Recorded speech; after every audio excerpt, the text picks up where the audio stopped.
jurisdiction of the court to hear the matter. But court today, we are in court for this time, we are in court in good time. And because of the constraint we are usually exposed to from time to time, the constraint that stems from the fact that lawyers are not being allowed access to the court. So we are there to resolve this issue. Because justice must be done in this time. And not only be done, the manifest is sent to be done. So we are in court to resolve this matter. Our big and gowns were inside the court. Our books were inside the court. Our bag we're just outside the court door. Because a number of us we are outside, we are not allowed to come in. So the court came in. Come and shoot us now. The court came in and they called up the case. Because it's the only case on the coast. Called up the case. Ordinarily, it is the practice that when lawyers are not in court and when you are aware that they are weak and down, the court will naturally ask what are the lawyers. And they will tell you, do you know Nnamdi Kanu was in court. Nnamdi Kanu was there, was in court. And our client was in court. We have seen him before them. But told the lawyers are outside. You have ordinarily summoned the legal counsel to find out from him what was actually going on. That has been the practice.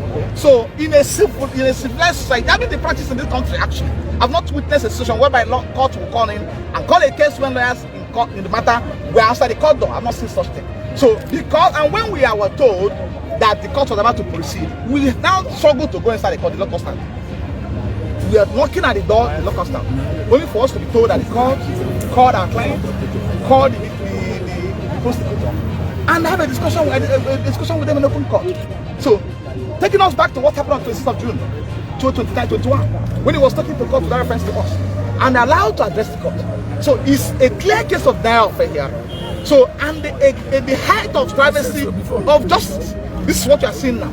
So, if the court is not ready to go on with this case, what the judge, my lord, will have done is just to rescue himself from the matter. It's simple. It's allowed. Very simple. It's allowed.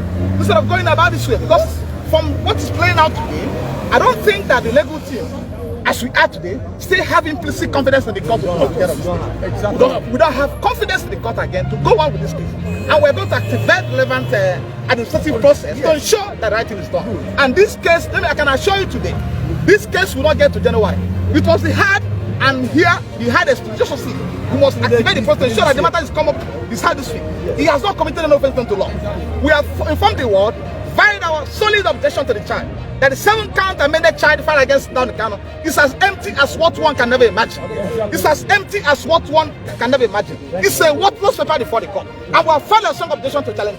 And the court is under obligation to hear this application, deliver only one word or the other. He can't run away from it. And no trial will commence in this case without application being held. Of course. So we're going to take up the matter in the Portrait of Action. Thank you so much. Your name for the record. It's very clear that the reason for the lockout proceedings, I've been here 5 times. My name is Bruce Fine.